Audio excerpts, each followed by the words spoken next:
अस्सलाम वालेकुम। Welcome to my YouTube channel. आज हम प्रिंसिपल्स ऑफ बैंकिंग के टॉपिक करैक्टरिस्टिक्स ऑफ बैंक को और फॉर्मेशन ऑफ बैंक को रीड करेंगे। सबसे पहले हम करैक्टरिस्टिक्स ऑफ बैंक की चलते हैं, मतलब बैंक की खसूसियात। A bank has the following important characteristics. Banks की जो है ना वो अहम खसूसियात ये हैं। हमारी फर्स्ट इम्पॉर्टेंट करैक्टरिस्टिक है रसीट्स ऑफ डिपॉजिट्स, के बैंक हमारा जो है ना वो पैसा अपने पास रखता है, डिपॉजिट करता है और हमें रसीद देता है, ये पेएबल ऑन द डिमांड और अदरवाइज, और हम जब चाहते हैं अपना पैसा बैंक से विड्रॉ करवा सकते हैं। सेकंड पॉइंट है लीडिंग और investing the money at his on disposal. Bank जो है वो हमारा पैसा जहाँ मर्ज़ी चाहे इन्वेस्ट कर सकता है और इसके अगेंस्ट वो हमें प्रॉफिट प्रोवाइड करता है। थर्ड पॉइंट है collection of cheque and bills on the behalf of customers. Bank जो है वो कलेक्शन करता है, मतलब जमा करता है चेक्स को, बिल्स को कस्टमर के बिहाफ पे, जैसे हम अपना बिल बैंक में जमा करवाते हैं। फोर्थ पॉइंट है the banking business is a major part of it activities. जो बैंकिंग बिजनेस है, मतलब बिज़नेस करना, जो हम पैसा इन्वेस्ट करते हैं बैंक के पास, उससे बैंक बिजनेस करता है और वो बैंक की एक्टिविटीज़ का मेजर पार्ट है।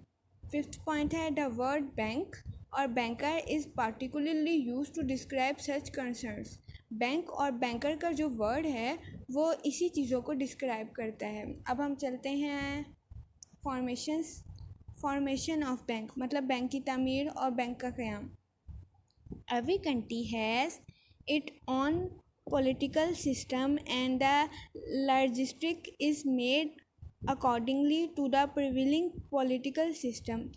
कि हर कंट्री का अपना एक पॉलिटिकल मतलब सियासती निज़ाम होता है जिसमें मुख्तलिफ़ कानून जो है ना, रूल्स एंड रेगुलेशन को फॉलो किया जाता है और वो जो है जो सियासी निज़ाम है वो उन चीज़ों को फॉलो करता है। So with the change in system, और जैसे कोई भी सिस्टम चेंज होता है, the method for the formation of bank also change. इस तरह बैंक की फॉर्मेशन का मेथड भी चेंज होता है। जैसे हम देखते हैं कि जो इंटरेस्ट रेट है वो जैसे कोई हुकूमत चेंज होती है, इंटरेस्ट रेट भी चेंज हो जाता है। इसकी एग्जांपल इस तरह से ली जा सकती है। In any system the bank can be establish in form of sole tradership. Bank जो है वो सोल ट्रेडरशिप, पार्टनरशिप और जॉइंट स्टॉक कंपनी, तीनों तरह से जो है ना वो क़याम पजीर हो सकता है। द प्रोसीजर और the method for the establishment of bank is decided according to its importance. और जो बैंक का क़याम है ना वो इसकी अहमियत पे, इसकी नेचर पे, इसके साइज़ पे डिपेंड करता है। Government banks are form through special logistics. जो है ना गवर्नमेंट के जो बैंक होते हैं ना वो स्पेशल रूल्स और रेगुलेशंस को फॉलो करते हैं, which is pass only for this purpose. और वो जो रूल्स एंड रेगुलेशन है वो सिर्फ गवर्नमेंट के लिए ही बनाए जाते हैं। Establishment of state bank of Pakistan and national bank of Pakistan. इसकी जो एक गवर्नमेंट के जो बैंक है उसकी एग्जांपल हम ले सकते हैं स्टेट बैंक से और नेशनल बैंक ऑफ पाकिस्तान से। The provincial rules and regulation for the establishment of government banks are written in its special act और ऑर्डिनेंस। जो गवर्नमेंट के रूल्स एंड रेगुलेशन वाले बैंक होते हैं वो गवर्नमेंट बैंक जो है वो लिखे जाते हैं उसके आर्टिकल्स में और उसके एक्ट में, ऑर्डिनेंस में। मतलब ये जो कानून साजी जो बैंक की जाती है ना उसके रूल्स एंड रेगुलेशन उसमें लिखे जाते हैं, उसकी बुक में, रूल्स एंड रेगुलेशन वाली बुक में। The status of ordinary commercial bank is that of joint stock company. और जो आम बैंक बनाए जाते हैं उसके rules and regulation joint stock company की तरह होते हैं। देयरफॉर ताहम they are formed according to the procedure lead down in company ordinance. और ये जो कंपनी ऑर्डिनेंस 1984 है उसके तहत भी बनाई जा सकती है जॉइंट स्टॉक कंपनी के जो रूल्स एंड रेगुलेशन होते हैं। और जो कंपनी ऑर्डिनेंस के रूल्स एंड रेगुलेशन होते हैं आम जो कमर्शियल बैंक होते हैं, गवर्नमेंट के कमर्शियल बैंक की मैं बात नहीं कर रही। गवर्नमेंट के बैंक्स के जो रूल्स एंड रेगुलेशन होते हैं वो गवर्नमेंट बनाता है, जो कमर्शियल बैंक होते हैं उसके जो रूल्स एंड रेगुलेशन है वो कंपनी ऑर्डिनेंस बनाता है 1984। अब हम चलते हैं अपने नेक्स्ट पेज की तरफ। ये आपके सामने एक पिक्चर शो हो रही होगी कि फॉर्मेशन ऑफ बैंक किस तरह से होती है। बैंक जो है वो चार तरह के लोग बना सकते हैं।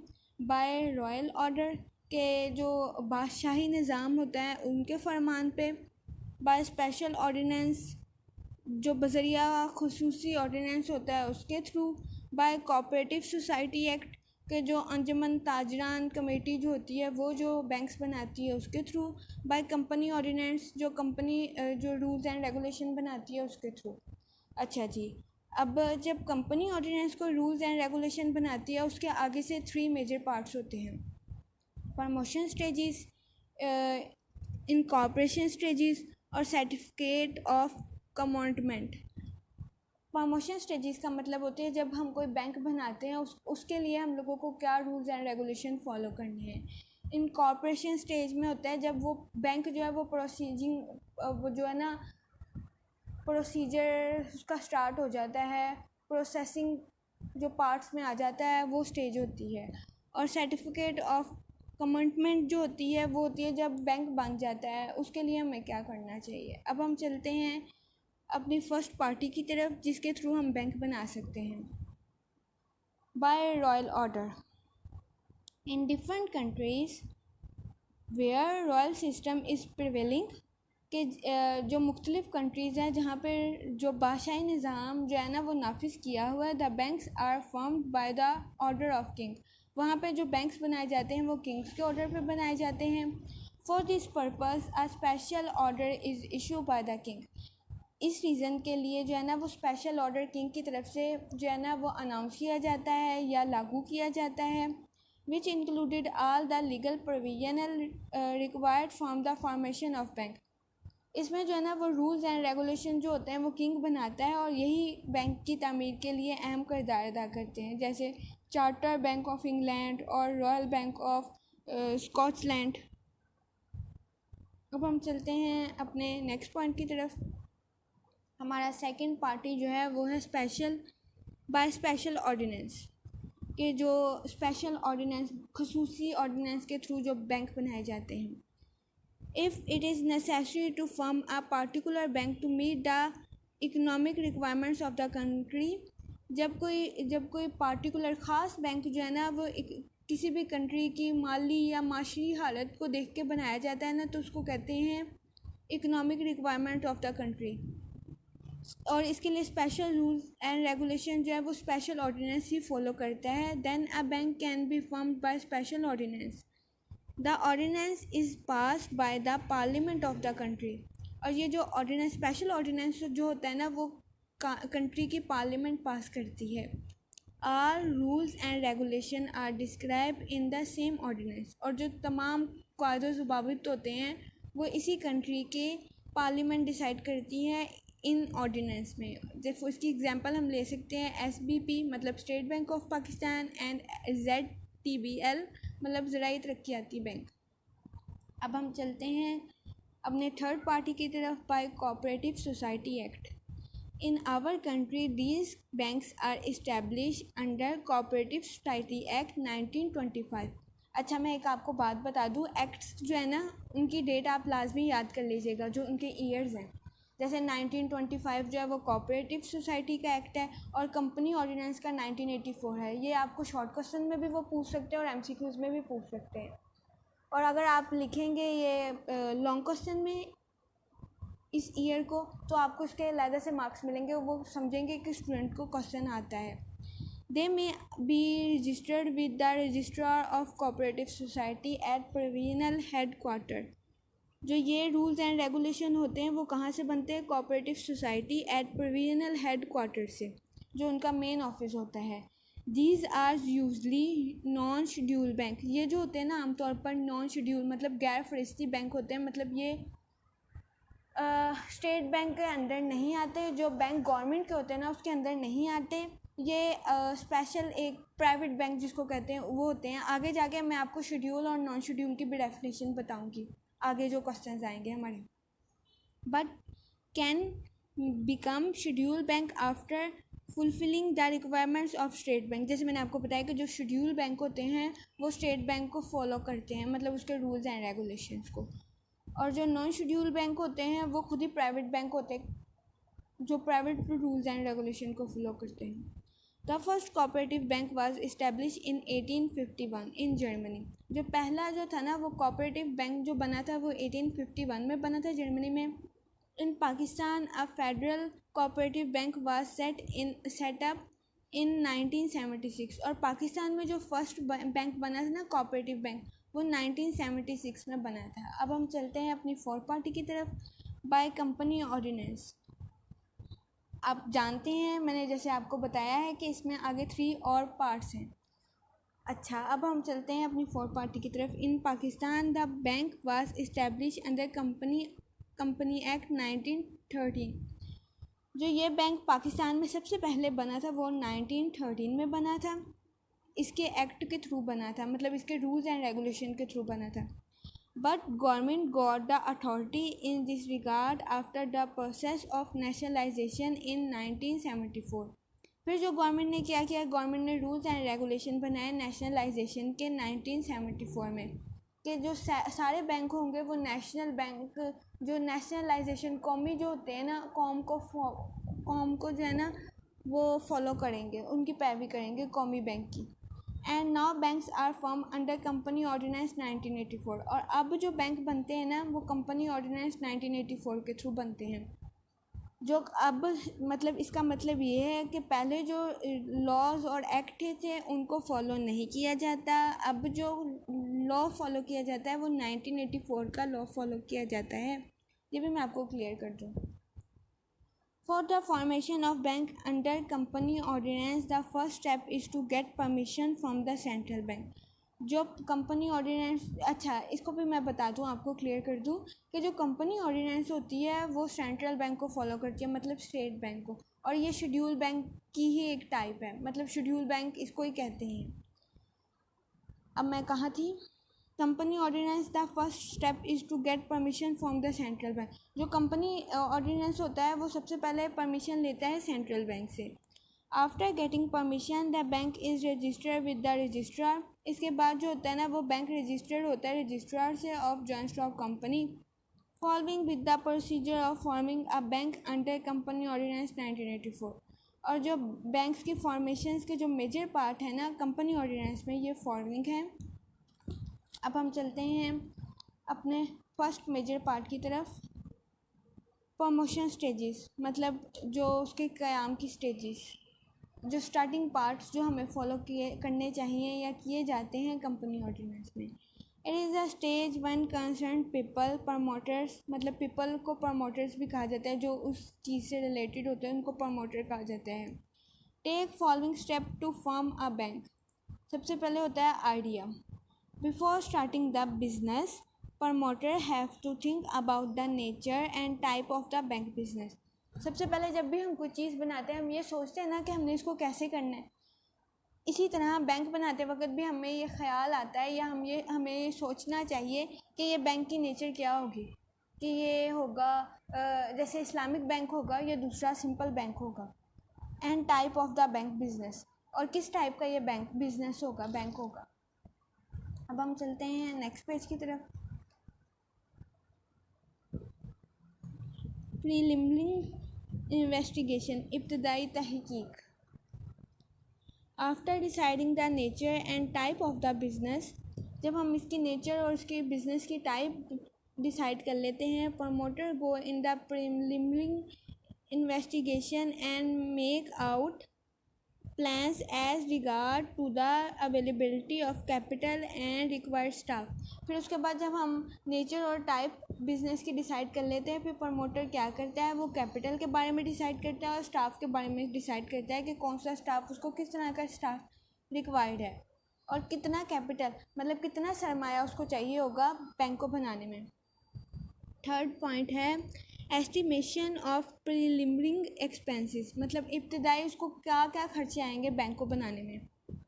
The promoter also work out the estimating preliminary expenses which are necessary to start and run the bank. कि जब बैंक को वो क़याम करेगा या वो उसको आगे तरक्की देगा तो उसके लिए उसको क्या सरमाया चाहिए होगा, क्या अखराजात चाहिए होंगे। Name of the bank, fourth point है name of the bank. The promoter also decided the name of the bank, जब वो बैंक का नेम डिसाइड करेगा। The name of the bank should be such which can be indicates its function and the name is easily to remember. जो promoters होगा वो इस तरह का नाम डिसाइड करेगा जो उस बैंक के फंक्शंस को भी डिस्क्राइब करे कि ये बैंक किस तरह के फंक्शंस प्रोवाइड करते हैं। जैसे मैंने आपको पहले एग्जांपल दी थी कि ये इस्लामिक बैंक होगा या सिंपल बैंक होगा, और उसका जो नाम होगा वो इजीली जो इंसान है वो हर कोई जो एजुकेटेड और नॉन एजुकेटेड पर्सन है वो इजीली बोल सकता है या अनएजुकेटेड इजीली बोल सकता है। For the name the permission of the registrar should be received in advance. और जो इस नेम की परमिशन होगी वो सबसे पहले प्रमोटर जो होगा वो रजिस्ट्रार से वेरीफाई करवाएगा कि मैं ये नेम रख रहा हूँ, किसी और बैंक का तो ये नेम नहीं है या किसी और कोई और कंपनी तो नहीं इस नाम पर रजिस्टर। अब हम चलते हैं अपने 5th पॉइंट की तरफ, financial sources. Promoter also decided the capital sources of bank the कि वो डिसाइड करता है, प्रमोटर डिसाइड करता है वो कितना कैपिटल सरमाया जो है वो बैंक में अभी लगाएगा। The public bank can rise it capital by issuing shares and debenture. जो पब्लिक बैंक होता है ना, जो लोगों को कहता है कि उसके शेयर्स और डिबेंचर परचेज करें, वो कितना सरमाया बैंक में लगाएगा और by making agreements with under writers. और अंडर राइटर्स जो होते हैं ना उनके जैसे जिनसे बैंक लोन लेते हैं वो उनको शेयर्स और डिबेंचर्स कितने प्रोवाइड करेगा। अब अपने चलते हैं 6 पॉइंट की तरफ, प्रिपरेशन ऑफ एसेंशियल डॉक्यूमेंट्स। कि जो बैंक के अहम डॉक्यूमेंट्स होते हैं उसको किस तरह से उसकी जिसको कहते हैं तामीर करेगा, उसकी किस तरह से उनको रेडी करवाएगा। In addition to above discussed matter, the promoter also prepare following essential documents for the formation of the banks। ये कौन से 3 मेजर डॉक्यूमेंट्स होते हैं? फर्स्ट होता है मेमोरेंडम ऑफ बैंक, सेकंड होता है articles of the bank, third होता है प्रोस्पेक्टर ऑफ बैंक। इसको हम आगे जाके डिस्कस करेंगे, अभी सिर्फ आप इनके मेजर नाम ही पढ़ लें। 7th पॉइंट है sanitation for the capital issues, कि हमने कितना कैपिटल जो है ना वो अभी इशू करवाना है और कितना रखना है अपने पास। इसका मतलब ये है for the maximum issue of share Capitals और डिबेंचर्स, कि हमने कितना जो है मैक्सिमम जो है ना कैपिटल सरमाया और डिबेंचर्स के शेयर जो हैं वो इशू करने हैं, शेयर्स और डिबेंचर्स सरमाए के लिए इशू करने हैं। Promoter have to take permission from the central bank in advance. Promoters जो होते हैं वो सेंट्रल बैंक या स्टेट बैंक से पहले परमिशन ले लेते हैं, गवर्नमेंट से भी। अगर वो गवर्नमेंट का बैंक है तो वो गवर्नमेंट से परमिशन लेगा, अगर वो स्टेट बैंक का है तो वो स्टेट बैंक से परमिशन लेगा कि हमने इतना जो है ना वो कैपिटल इशू करवाना है। अब चलते हैं सेकंड स्टेज की तरफ, इनकॉर्पोरेशन स्टेज, मतलब जो बनाने के बाद जो प्रोसेसिंग की स्टेज होती है उसको कहते हैं। फॉर रजिस्ट्रेशन और incorporation of bank, promoter have to perform following formalities. अब वो फॉर्मेलिटीज़ कौन कौन सी हैं?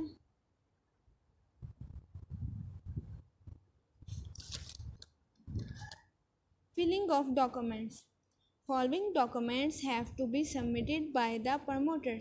ये जो फॉलोइंग डॉक्यूमेंट्स अहम डॉक्यूमेंट्स होते हैं ना वो बैंक जो है या प्रमोटर जो होता है वो रजिस्ट्रार के ऑफिस में ना जमा करवाता है, in the office of registrar of the state in which the bank is to be establish, के ताकि बैंक की इस्टेब्लिशमेंट हो सके। अब जैसे मैंने आपको बताया था कि मेमोरेंडम और उसके बारे में हम आगे जाके पढ़ेंगे, अब वही पॉइंट्स आ गए। मेमोरेंडम ऑफ एसोसिएशन मतलब बैंक का आइन, कि बैंक कौन कौन से आइन के तहत, कानून और ज़वाबित के तहत या किस नेचर के तहत बैंक को हम बना रहे हैं।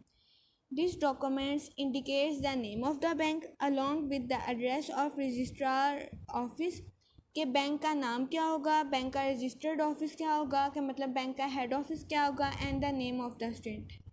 The most important of this document is the objectives of the bank, कि बैंक के किस मकसद के लिए बैंक बनाया जा रहा है, जैसे इसके क्या फंक्शंस होंगे। It also indicates the authorise और registered capital of the bank, कि बैंक कितना कैपिटल जो है वो रजिस्टर करेगा बैंक में, मतलब कितना कैपिटल पब्लिक के लिए इशू करेगा शेयर्स और डिबेंचर्स, और उसके अगेंस्ट कितना उसको कैपिटल इकट्ठा होगा।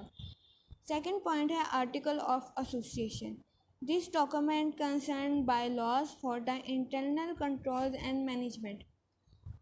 जो आर्टिकल्स ऑफ एसोसिएशन होते हैं, इसका मतलब होता है बैंक्स की इंटरनल कंट्रोल और मैनेजमेंट के documents, but it can not go out for the objects mention in the memorandum of association.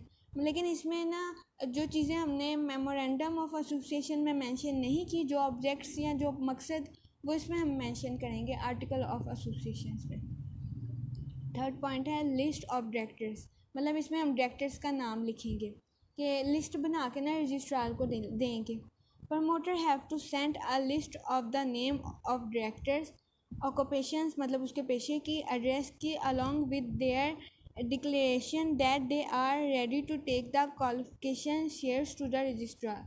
मतलब उसकी क्या क्वालिफिकेशन होगी, क्या उसका पेशा होगा, जो हम लोगों के डायरेक्टर्स जो हमने हायर किए हैं, तो इन सब की डिटेल वो रजिस्ट्रार को सेंड करेगा। But private bank is not required to send such list. जो प्राइवेट बैंक्स होंगे ना, जैसे मैंने आपको बताया कि भाई शेड्यूल बैंक के लिए ज़्यादा रूल्स एंड रेगुलेशन होंगे, जो नॉन शेड्यूल बैंक होंगे उसके लिए ज़्यादा रूल्स एंड रेगुलेशंस नहीं होंगे।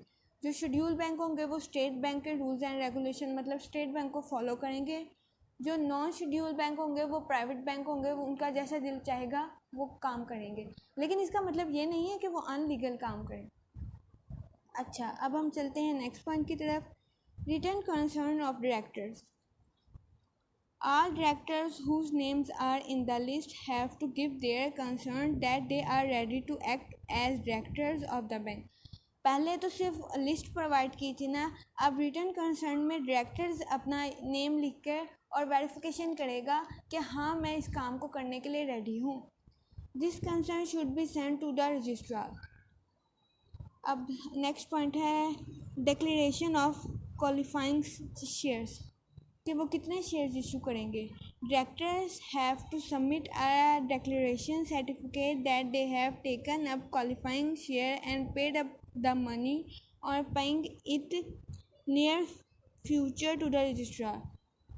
कि वो कितना जो पैसा है ना वो आगे फर्दर यूज़ करेंगे। जैसे मैंने आपको बताया कि कितना सरमाया वो अपनी कंपनी में अब यूज़ करेंगे, कितना सरमाया वो सेव कर लेंगे अपने फ्यूचर के लिए। Prospect. Promoter have to file a prospect with the registrar.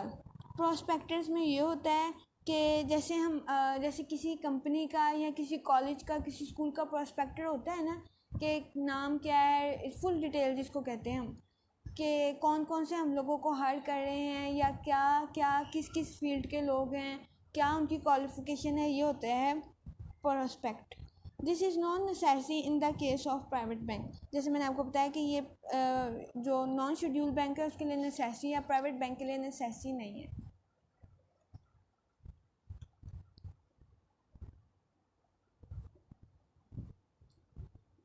Statutory declaration. At the end, promoters have to send a statutory declaration to the registrar that all legal formations या formalities have been completed and fulfilled.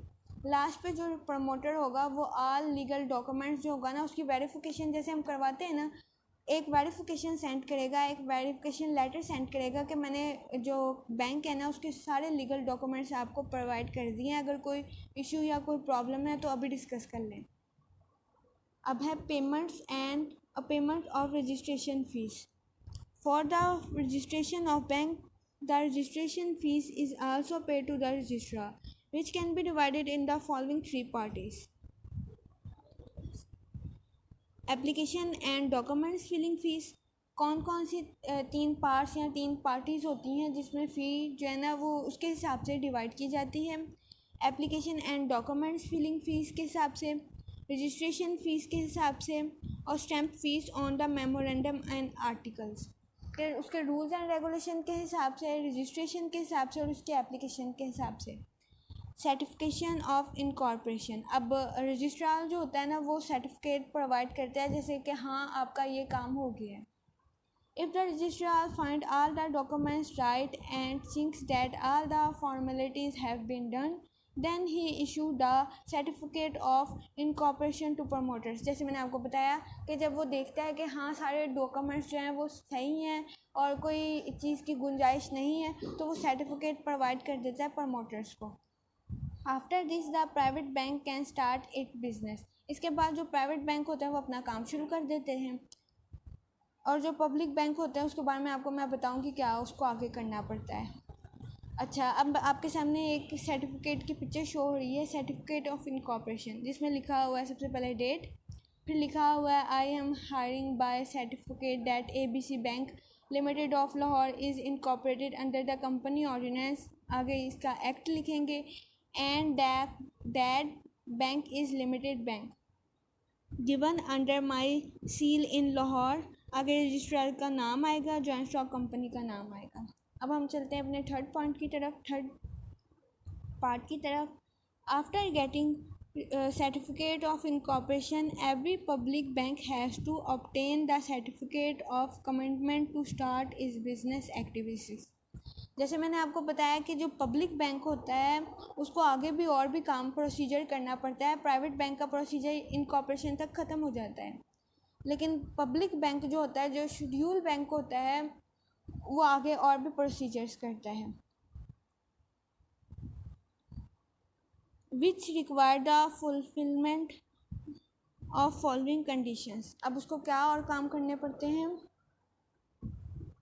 Arrangement of capital, सरमाए की फराहमी। The next stage for a bank is to make arrangement for the raising capital, कि वो अपने capital को किस तरह से इंक्रीज़ करेगा, वो इसके बारे में भी बताएगा। For any kind of business the bank rise it capital through following sources, कि किस चीज़ों के थ्रू बैंक जो है वो अपना सरमाया बढ़ाएगा।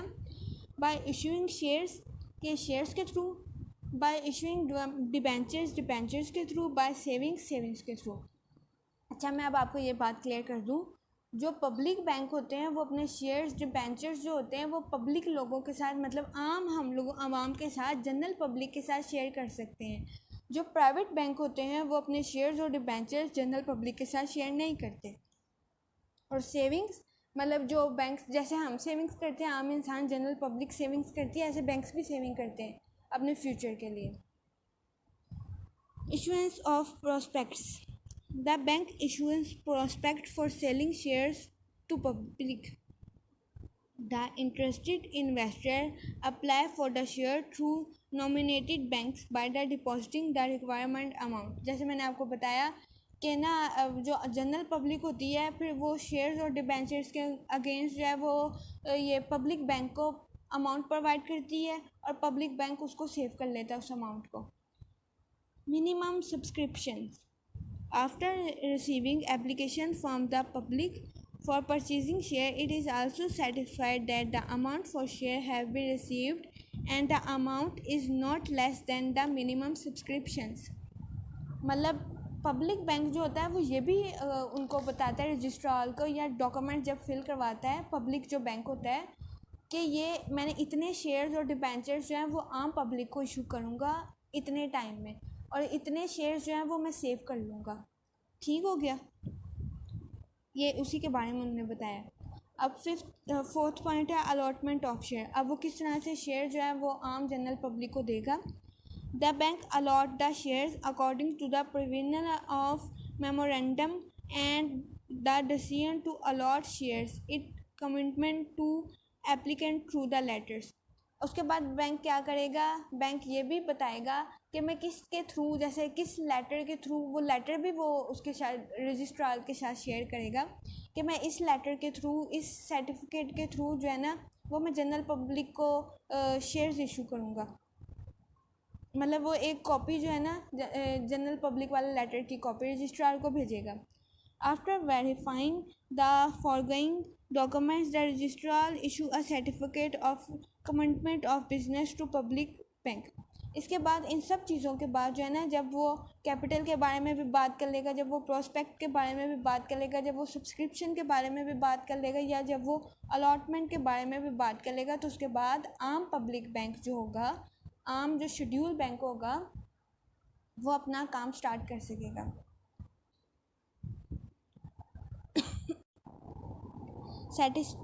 Certificate of commitment of business. अब सबसे पहले हम डेट लिखेंगे। I hereby certificate that ABC bank limited of Lahore is incorporated under the company ordinance. आगे वो कंपनी ऑर्डिनेंस एक्ट का नाम लिखेगा, जैसे 1984 है या 1913 है या 1974 है, कौन सी कंपनी ऑर्डिनेंस है। And which have this day filled statutory declaration in the prescribed form that the condition of the company ordinance have been completed with the entire to the commencement its business given under my seal in जहाँ की भी वो city है, उसके बाद registrar का नाम और जॉइंट स्टॉक कंपनी का नाम। Thanks for watching my channel, please subscribe my channel.